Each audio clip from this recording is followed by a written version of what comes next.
They called her the Brave One. Judy MacFarlane was a mother of 4, a U.S. Army veteran, and a woman who never backed down from a challenge. But on a rainy Monday night in January of 1992, the Brave One vanished into the Florida mist. When she was finally found 6 months later, it wasn't in a shallow grave or a back alley. It was inside a fortress, a retention pond surrounded by barbed wire and a locked gate, a place no one would have been able to enter, and a place that still holds the secrets of her final moments. By early 1992, 30-year-old Judy MacFarlane was in the middle of a reset. After serving 8 years in the U.S. Army and National Guard, she enrolled at the Santa Fe Community College, where she earned a degree for industrial maintenance. Judy and her husband decided to separate, forcing Judy and her 4 kids to move in with her mother for stability.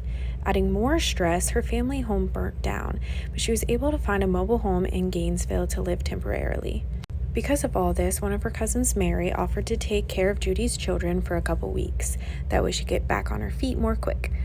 Judy was a loving and devoted mother and decided it might be best short term for the kids to stay with Mary while she figured things out. On the evening of Monday, January 13th, Judy attended her regular Bible study. As the service ended, the Florida sky opened up. A pastor and 2 congregants leaving the church saw Judy standing near the flowers out front. They later told detectives she looked happy and she was even dancing slightly in the rain. They offered her a ride home, but Judy, steady and independent as ever, declined. She lived less than a mile away and told them she would rather walk. She turned into the darkness of North Main Street, and it was the last time she was ever seen alive. She was reported missing a few days later by her younger sister. Judy's residence was found unlocked with her van parked outside. Keep in mind, she walked home. Searches of both produced no indication of foul play. At the time, because she was allowing her kids to stay with her cousin Mary, the police actually believed that her disappearance was planned. On June 26, 1992, about 6 months later, a lawn maintenance crew at a retention pond near Northeast 29th Avenue makes a gruesome discovery: skeletal remains partially submerged. The identification is immediate. It's Judy MacFarlane, but the location makes no sense. The pond has high security enclosure, 6-foot chain link fence, barbed wire, a heavy gate secured with a lock. Investigators soon discovered that the only keys to that gate belonged to the Florida Department of Transportation. There was no sign of a struggle, no cut fence, and no explanation. Even more chilling is the grass around the pond had been mown just weeks after Judy vanished. The workers back then reported seeing nothing. Because of the months of exposure to water and the elements, the medical examiner actually could not determine how Judy died. And without a cause of death, the case wasn't even classified as a homicide. So in June of 1992, the investigation simply stopped.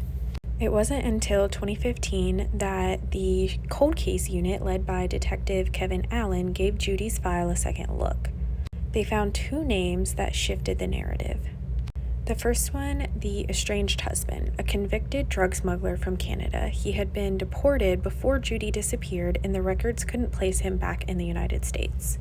Second is the revenge motive. So years earlier, Judy had actually led police to the hiding spot of a man named Bobby Norris after he attacked her sister.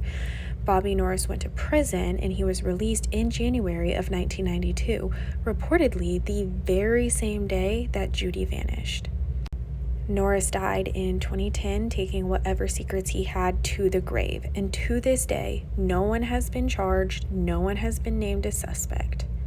The ripple effect of that rainy night tore a family apart. Judy's 3 sons were adopted by a family in Canada. Her infant daughter, Melissa, was adopted by her cousin Mary in Florida. They grew up a world away from each other, united only by the hole left by their mother's absence. Judy's sister, Nancy, still wants to know how. How did Judy end up behind the locked gate? Who was powerful enough to put her there? Who had keys to that plant all those years ago? Police believe that someone in Gainesville saw something on North Main Street that night in 1992. So if you have any information, no matter how small, about the death of Judy MacFarlane, please call Crime Stoppers at 352-372-STOP. Sometimes I like to add my own opinions to the very end of these cases and not mix them into the middle. For me, what drives me crazy, especially if I was her family, is the fact that they stopped investigating in 1992 because they couldn't determine a cause of death. I'm sure her sister knew that her attacker was out of prison the same time that Judy disappeared. Maybe she didn't know right away that Mr. Norris had gotten out of prison, but she would have soon realized that. And that motive is like a complete duh. It's also a shame that he died 5 years before the cold case unit picked up Judy's file.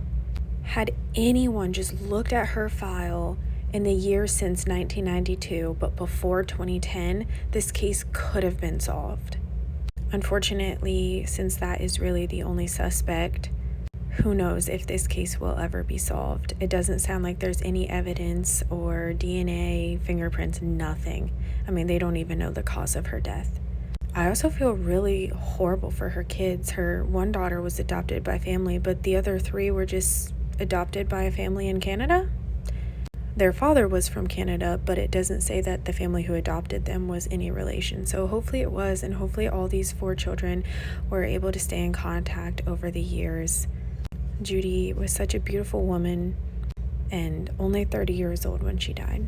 So if you're local to Gainesville, please consider sharing this video. Thank you for watching Unsolved Florida.